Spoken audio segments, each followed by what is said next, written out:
আমি একটা অদ্ভুত মজার জিনিস দেখছি যে এইটা হওয়ার ফলে তৃণমূল তার 26,000 এসএসসির যে দুর্নীতি সেটাকে কি করে ভুলে যাচ্ছে।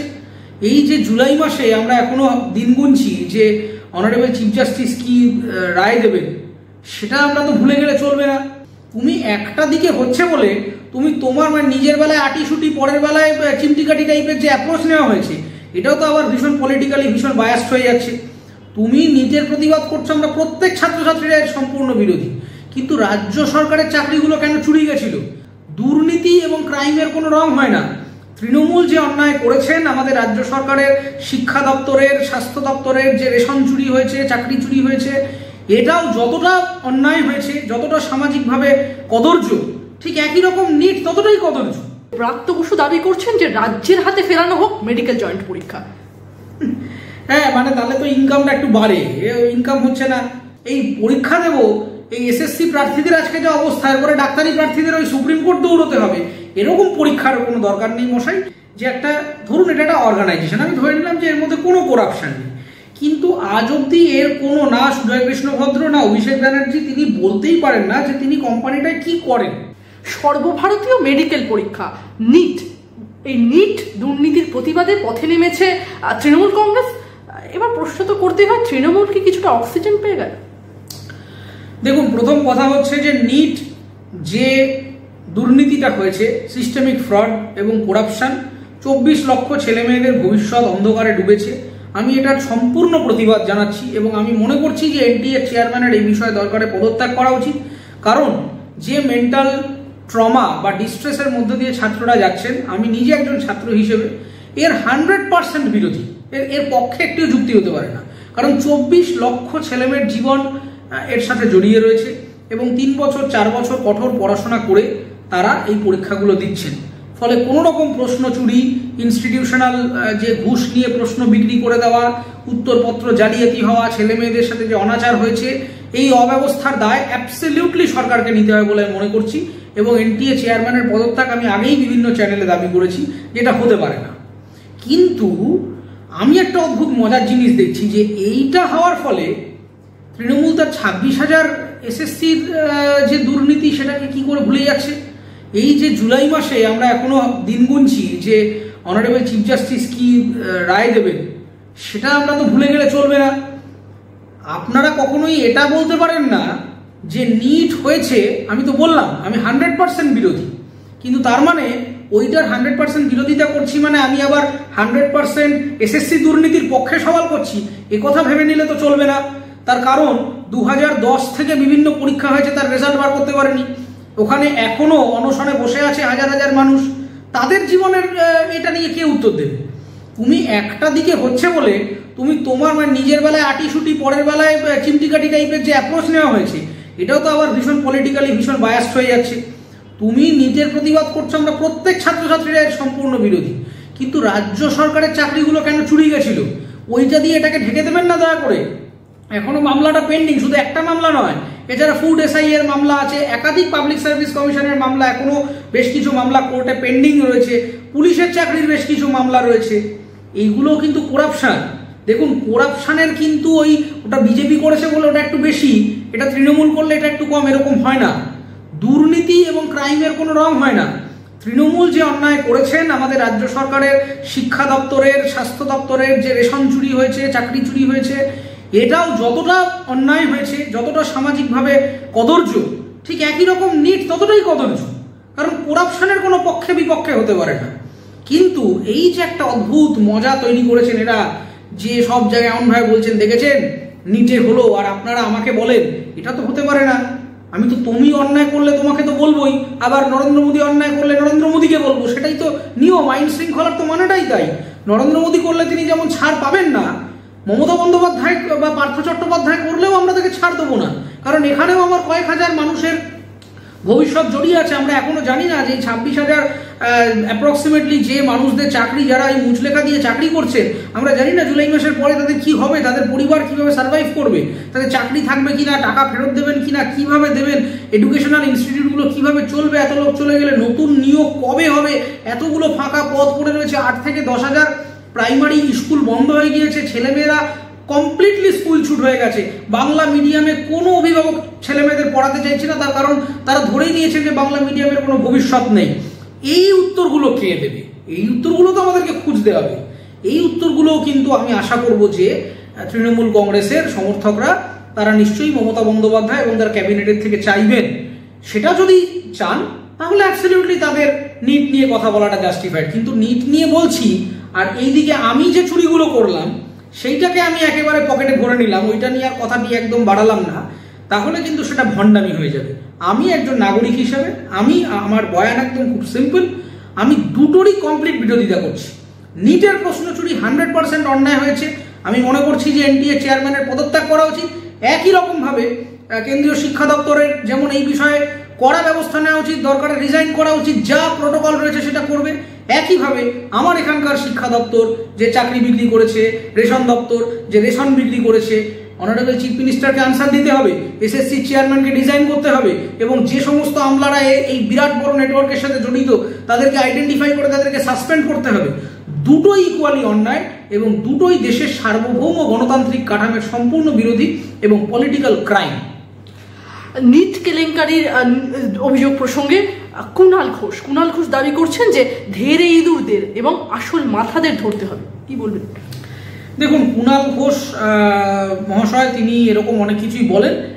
তিনি আগে তার ধেরে ইঁদুর ধেরে মাথা এগুলোকে তিনি ধরুন না। তিনি তো বলেছিলেন না ওই প্রিজন ভ্যানে ওঠার সময় যে সারদা কেলেঙ্কারি সব থেকে বড় বেনিফিশিয়ারির নাম অনারেবল চিফ মিনিস্টার।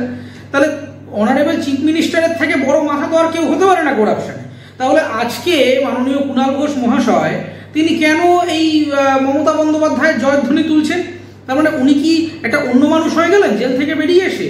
মানে উনি এক সময় জানতেন, উনি বলেন আমার ডায়েরিতে সব লেখা আছে, কত টাকা কাকে দিয়েছে, সব উনিই বলেছেন, এবং এগুলো একটা বানানো কথা না। আপনারা ইউটিউব টিভির এই সমস্ত আর্কাইভ ঘাটলে, কাগজ ঘাটলে পেয়ে যাবেন। তাহলে সেই ব্যক্তি আজকে আবার এসে একেবারে মমতা বন্দ্যোপাধ্যায় জিন্দাবাদ বলছেন। দেখুন, এই দ্বিচারিতাটা করবেন না, নিজেদের একটা আদর্শ রাখুন। আইদার আপনি মমতা বন্দ্যোপাধ্যায়ের পক্ষে, তাহলে সবসময় পক্ষে থাকুন। নিজের খারাপ সময় এলে তখন আবার দলছুট হয়ে যাবেন না। অন্যায় যখন করেছে তখন যে অন্যায় করেছে আপনার যিনি নেত্রী মনে করছেন যে তিনি অন্যায় করেছিলেন তার হয়েই কথা বলুন, তখন আবার 180 ঘুরে যাবেন না। যখনই নিজের ভালো সময় আসবে আপনি আবার এদিকে ঘুরে যাবেন, আর খারাপ সময় এলে এই কথা বলবেন। এই দ্বিচারিতাটা করবেন না, এটা ভণ্ডামি হচ্ছে। মানুষ হাসছে যে কি আশ্চর্য, একটা লোকের কোনো নিজেরই সকালবেলা এক কথা বলে, রাত্রিবেলা আরেক কথা বলে, এই কথার কোনো বেশ নেই। দ্বিতীয় কথা হচ্ছে, আমি তো আবারও বলছি যে কেন্দ্রীয় শিক্ষামন্ত্রী এবং শিক্ষা দপ্তরে যে সমস্ত আমলা, যে সমস্ত এডুকেশনাল ইনস্টিটিউশন টাকা খেয়েছেন বা এর সাথে জড়িত আছেন, প্রশ্ন ফাঁস করেছেন, ছাত্রদের ডিস্টার্ব করেছেন, তাদের এগেনস্টে তদন্ত করে বার করে দৃষ্টান্তমূলক শাস্তি দিতে হবে, দরকারে সাসপেন্ড করতে হবে, রিজাইন করতে হবে, তাদের এগেনস্টে যা প্রসিডিং আছে সেটা হবে। একইভাবে এসএসসির চেয়ারম্যানকেও কিন্তু রিজাইন করতে হবে, এখানকার আমলাদের দেখতে হবে, এখানকার পুলিশ মন্ত্রী কি করছেন, এখানকার স্বরাষ্ট্রমন্ত্রী কি করছেন, রেশন মন্ত্রী কি করছেন, আমলারা কি করছেন, কি করে চাল চুরি হলো, কি করে ত্রিপল চুরি হলো, কি করে সুন্দরবনের প্রকল্পের টাকাগুলো সমস্ত ঝেড়ে পঞ্চায়েত প্রধানদের পকেটে চলে গেল, কি করে এখানকার মন্ত্রী আমলাদের কোটি কোটি টাকা হয়ে যাচ্ছে, সেটাও কিন্তু আমাদেরকে দেখতে হবে। ফলে ইঁদুর যেমন ওখানেও আছে, ইঁদুর কিন্তু এখানেও আছে। এখানে একেবারে খুব দারুণ স্বর্গরাজ্য কিন্তু নয়। ফলে এই একটা ভুলকে মানে জাস্টিফায়ার হাতিয়ার হিসেবে ব্যবহার করবেন না। যেটা ভুল প্রতিবাদ করছেন, আমি নিজে প্রতিবাদ করছি, অন্যায় হয়েছে আবারও বলছি, কিন্তু আপনারা সাধু পুরুষ নন, তাই বলি আপনারা আরো ভয়ঙ্কর কাজকর্ম করেছেন। আপনারা এখনো মানে স্বীকারই করে উঠতে পারছেন না যে কি দুর্নীতি হয়েছে না হয়নি। আপনারা বলেন লেজিসলেটিভ অ্যাসেম্বলিতে শেখ শাহজাহানের মতো ভালো মানুষ হয় না, তারপরে আবার শেখ শাহজাহানের নামে 40টা মামলা দিয়ে তাকে ঢুকিয়ে নেয়। আপনারা সন্দেশখালী নিয়ে মিথ্যা কথা বলেছেন, আপনারা পোস্টপোল ভায়োলেন্স নিয়ে মিথ্যা কথা বলেছেন, আপনারা এসএসসি দুর্নীতি, প্রাইমারিতে যে নিয়োগ, পুলিশ প্রক্রিয়ার যে নিয়োগ, সেগুলো নিয়ে দিনের পর দিন মিথ্যা কথা বলে আসছেন। তাহলে ওই ভুলটা দিয়ে এই ভুলটাকে ঢাকবেন না। ওই ভুলটাও ভুল, এই ভুলটাও ভুল, দুটো ভুলকে স্বীকার করে নিন এবং আইন যা ব্যবস্থা নেবে এবং যা প্রসিডিং আছে সেটা করুন। তাহলেই দেখবেন দেশ এবং রাজ্য উভয়ই সঠিকভাবে চলছে। ব্রাত্য বসু, রাজ্যের শিক্ষামন্ত্রী ব্রাত্য বসু দাবি করছেন যে রাজ্যের হাতে ফেরানো হোক মেডিকেল জয়েন্ট পরীক্ষা। হ্যাঁ, মানে তাহলে তো ইনকামটা একটু বাড়ে, ইনকাম হচ্ছে না, ইনকাম কমে যাচ্ছে নেতাদের, এতে কি করে হবে? তো যাই হোক, দেখুন রাজ্যের হাতে জয়েন্ট ফিরবে কি ফিরবে না সেটা যারা টেস্টিং এজেন্সি আছে বা সরকার আছে তারা ডিসাইড করবে, এটা আমার বলার কিছু নেই। কিন্তু আপনারা আগে রাজ্যের যে যোগ্য প্রার্থীরা রয়েছে, যে পদগুলো ফাঁকা রয়েছে, সেখানে আগে একটা সঠিক পরীক্ষা নিয়ে একটু লোকজনদেরকে অ্যাপয়েন্ট করুন না, তাহলেই তো হয়। আপনারা মানে যেটা নেই সেটা নিয়ে হাতড়ে চলেছে না, যেটা আপনার হাতে রয়েছে, যে জায়গাগুলো আপনি ফিল আপ করতে পারবেন, যে ভ্যাকেন্সিগুলো, যে মানুষগুলোকে সঠিক মানে যারা রাস্তায় বসে রয়েছে, যাদের ডিএটা দিতে পারতেন, যাদের যোগ্য শিক্ষকরা ওখানে বসে রয়েছে, বছরের পর বছর ওখানে বসে রয়েছে, তাদের চাকরিটা কিভাবে ব্যবস্থা করা যায় দেখতে পারতেন। বাংলা মিডিয়াম স্কুলগুলোর সামগ্রিক পরিকাঠামোর কিভাবে উন্নতি করা যায় সেটা দেখতে পারতেন। আপনারা সেইটুকু আগে দেখে নিন। সেইটা দেখে নেওয়ার পরে আপনাদের যদি হাতে সময় থাকে, ইনফ্রাস্ট্রাকচার থাকে, বাজেট থাকে, তখন আপনারা ন্যাশনাল এন্ট্রান্স নিয়ে কাজকর্ম করবেন, কেউ বারণ করছে না কেউ। কিন্তু ঘটনাটা হচ্ছে আপনার নিজের গেছে গিয়ে বাড়িঘর ভেঙে চুরে একসা কাণ্ড, এখানে লোকজনের এই অবস্থা, এত পরিযায়ী শ্রমিকের সমস্যা, অধিকাংশ লোকজন বাংলা বিমুখ হয়ে পড়ছে, বড় শিল্প আনতে পারছি না, বড় ব্যবসা আনতে পারছি না, শিক্ষা প্রতিষ্ঠান, সরকারি শিক্ষা প্রতিষ্ঠানগুলি ধুকছে, সেখানে ছাত্র যাচ্ছে না, শিক্ষক পাওয়া যাচ্ছে না, আর আপনি ওইদিকে একেবারে চললেন অন্য পাড়ায়।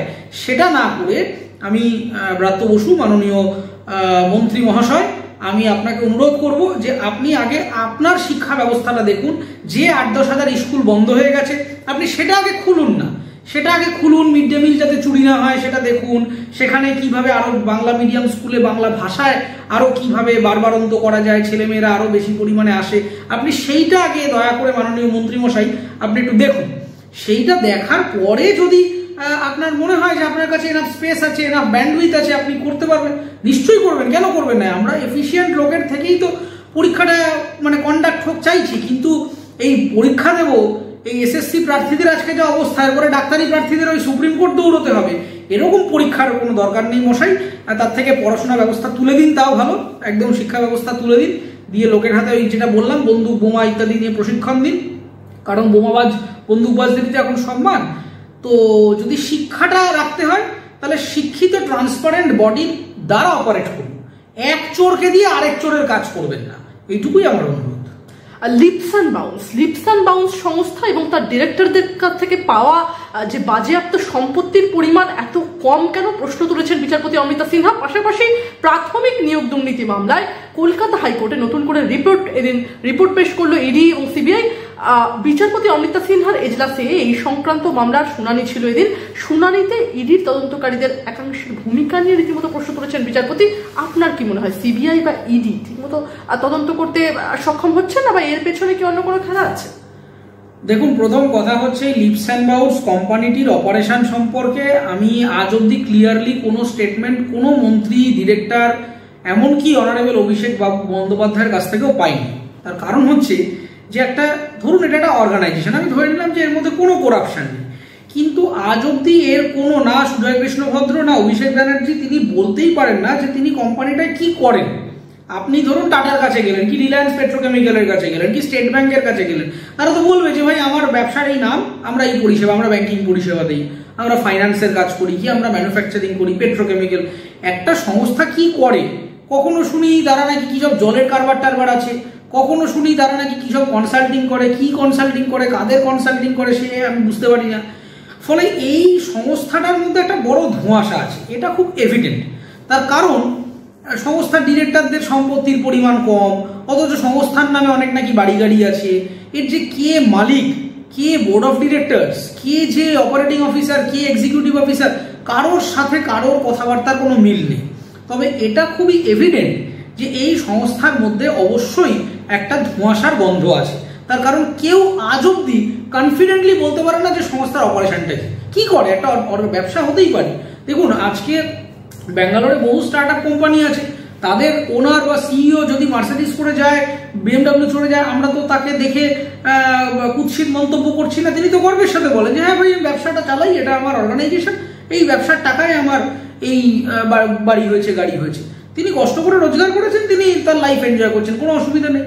কিন্তু তাহলে এই লিপস অ্যান্ড বাউন্সের সাথে জড়িত যারা, তারা কেন গর্বের সাথে বলতে পারেন না যে হ্যাঁ ব্যবসা করেছি, বেশ করেছি, ব্যবসার টাকায় আমার এই রোজগার বা এই গাড়ি বাড়ি যা ধন দৌলত দেখছেন এই ব্যবসার টাকায় হয়েছে। এই সততা কেন এই লিপস অ্যান্ড বাউন্সের সাথে জড়িত মানুষদের নেই? কেন তাদেরকে এদিক ওদিক বিনিয়ে বলতে হচ্ছে? এই একটা কাগজ দেয়, পরের দিন সেই কাগজের উল্টো একটা কাগজ দেয়। এর মানেটাই হচ্ছে সেখানে নিশ্চয়ই কোনো একটা ফিশি একটা ব্যাপার রয়েছে, যে কিছু একটা সামথিং প্রবলেমেটিক। সেই প্রবলেমটা কি সেটা অনারেবল হাইকোর্ট দেখবেন এবং তদন্ত করবেন। কিন্তু আমার মনে হচ্ছে যে তদন্ত আরও এক্সপিডাইট হওয়া উচিত এবং এই তদন্তের মধ্যে এই কেন্দ্র রাজ্য সম্পর্ক, আমি যেটা রাজ্য পুলিশের ক্ষেত্রেও বলি, আমি একই কথা সিবিআই ইডির ক্ষেত্রেও বলবো যে এখানে কোনো রকম পলিটিক্যাল বায়াসনেস থাকা উচিত না। আমার অ্যাকিউজডের নাম অভিষেক বন্দ্যোপাধ্যায় হোক অথবা পাড়ার পল্টু হোক, আইনের চোখে অভিষেক বন্দ্যোপাধ্যায় যা, মমতা বন্দ্যোপাধ্যায় তা, আমি তা, আপনি তা, প্রত্যেকের সমান।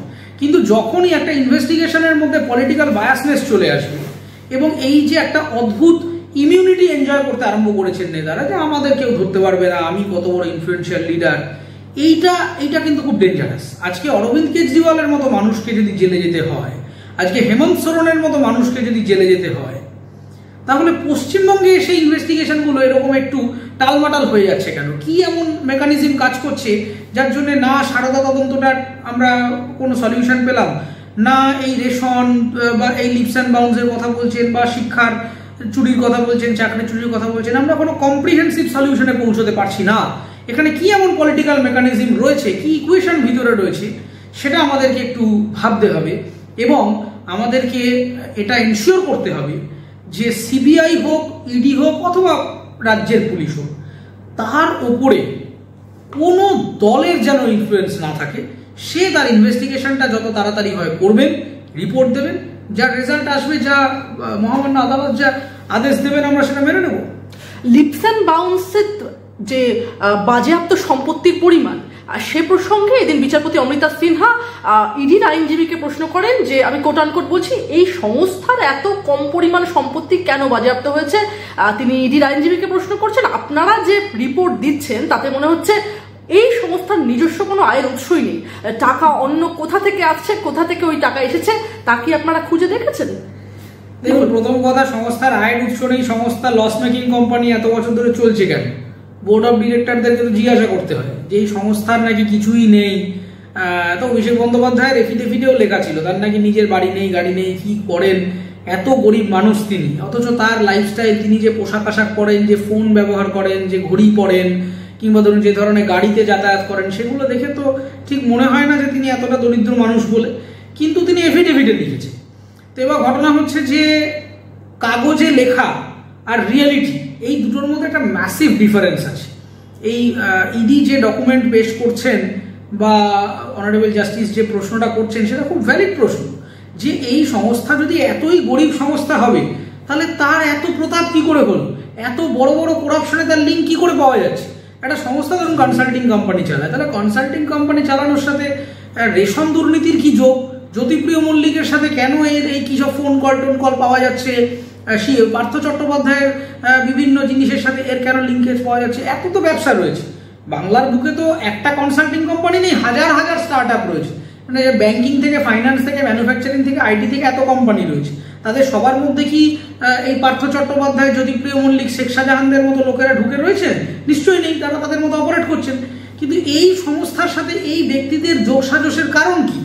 এবং এই কোম্পানি যদি এতই গরিব হয়, তাহলে এতদিন ধরে এতগুলো লোকবল নিয়ে এত কিছু করে এই যে বিরাট যে অন্তরাজ, এই যে বিরাট যে জগঝম্প, এ কি করে হচ্ছে? এটা খুবই যৌক্তিক প্রশ্ন করেছেন মাননীয় বিচারপতি। আমার মনে হয় ইডি তার উত্তর দেবে। কিন্তু আমি আবারও বলছি যে কাগজে যা বলা হচ্ছে বা কোর্টে যে ডকুমেন্টেশন পেশ করা হচ্ছে, তার সাথে রিয়ালিটির একটা বিরাট বড় ফারাক আছে।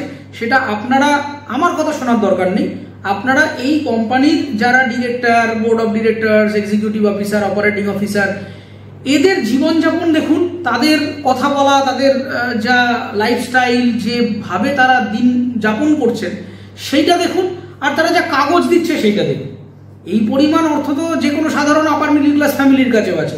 আপনারা এই দামি 8-10 হাজার টাকার জামার, জুতো, গেঞ্জি, জিন্স এগুলো পরতে পারেন কি? নিশ্চয়ই পারেন না। আপনারা কি এই বিলেতি গাড়িগুলো করে যেতে পারেন? আপনারা কি কথায় কথায় এই New York, Las Vegas, Dubai যেতে পারেন? নিশ্চয়ই পারেন না। তাহলে আপনারা পারছেন না, এটা আপনাদের থেকেও কম পয়সা যে মানুষটি, সে কিভাবে পারছে? তাকে কোথা থেকে আসছে? মানে আপনি এয়ারপোর্টে যাচ্ছেন কি আপনার টিকিট লাগছে না? নাকি ভিসা করতে গেলে টাকা লাগছে না? নাকি এই যে যাচ্ছেন দেশে বিদেশে, সেখানে কোনো খরচ নেই? তাহলে খরচ বা এক্সপেন্সের টাকাটা কোথা থেকে আসছে? এইটা একটা খুব ভ্যালিড প্রশ্ন। এটা কোর্টে কতটা কি সলিউশন হবে বা কে কতটা সঠিকভাবে জাস্টিস পাবেন আমি জানি না। তবে মানুষের বোধহয় এবার বোঝার সময় এসেছে, একটু চোখ কান খুললেই আপনাকে তার জন্য পণ্ডিত হতে হয় না। আপনি চোখ কান খোলার এখন দেখুন এই মানুষগুলো যেভাবে নেতামন্ত্রীদের এর সাথে জড়িত নেতামন্ত্রীদের জীবনযাপন, তাদের যা লাইফস্টাইল, তাদের যা মানে অ্যাপ্রোচ ভার্সেস তারা যা বলছে, তাদের কিছুই নেই, বাড়ি নেই, গাড়ি নেই, কিচ্ছু নেই, হতদরিদ্র অবস্থা, এই দুটোর কোরিলেশন তো ম্যাচ করছে না মশাই। অরিত্রতা, আগামী 30শে জুলাই এই মামলার পরবর্তী শুনানি রয়েছে এবং সেদিন সিবিআই ও ইডিকে ফের নতুন করে রিপোর্ট দেওয়ার নির্দেশ দিয়েছে ইতিমধ্যে আদালত। আপনার কি ধারণা শেষ পর্যন্ত এই মামলার ভবিষ্যৎ কি হতে চলেছে? দেখুন, মামলাগুলির ভবিষ্যৎ কি হতে চলেছে সেটা কমপ্লিটলি ডিপেন্ড করছে ইনভেস্টিগেশন এজেন্সির উপর। আমি সত্যি কথা বলতে কি, এই কেন্দ্র রাজ্য অনেকেই সেটিং টেটিং বলেন, এবার সেটিং আছে কি না সেটা তো আমরা বাইরে থেকে বলতে পারি না। আমরা মানে আমি পলিটিশিয়ান নই, ফলে আমি জানি না। কিন্তু ঘটনা হচ্ছে যে খুব একটা আশানুরূপ ফলও কিন্তু আমরা পাইনি। কারণ সারদা নারদা এই ধরনের নানা রকম স্ট্রিং অপারেশন বলুন, চিটফান্ড বলুন, মানুষ যে পরিমাণ বিড়ম্বনায় পড়েছিলেন সেই সময়, এত মানুষের লাইফ সেভিং চলে গেছিল, কত মানুষ আত্মহত্যা করেছিলেন, কত এজেন্ট, কি বিভৎস একটা ইকোনমিক ডিসরাপশন।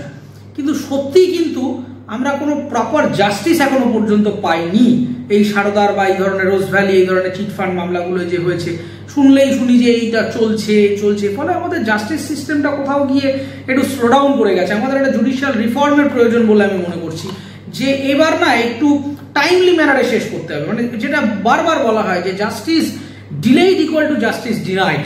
তো আপনি যে মানুষটি, আমার সেভিংসের সব টাকা গেল সারদায়, আমি জীবিত থাকাকালীন এই মামলা সম্পর্কে কোনো সুরাহা পেলাম না, আমি অনাহারে মরলাম, 50 বছর বাদে গিয়ে একটা জাজমেন্ট বেরোলো, আমার কি লাভ হলো বা আমার পরিবারের কি লাভ হলো? এইটা একটু আমাদের মনে হয় যারা অ্যাডমিনিস্ট্রেশনে আছেন, যারা জুডিশিয়ারিতে আছেন বিশেষজ্ঞরা, তারা এটা নিয়ে একটু ভাবুন যে কিভাবে আমরা টাইমলি ম্যানারে জাস্টিসটা দিতে পারি।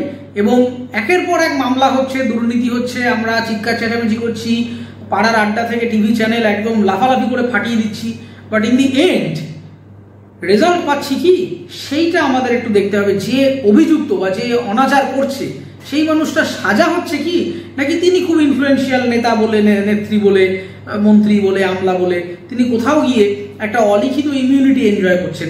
এই প্রশ্নটা কিন্তু আমাদেরকে করতে হবে এবার।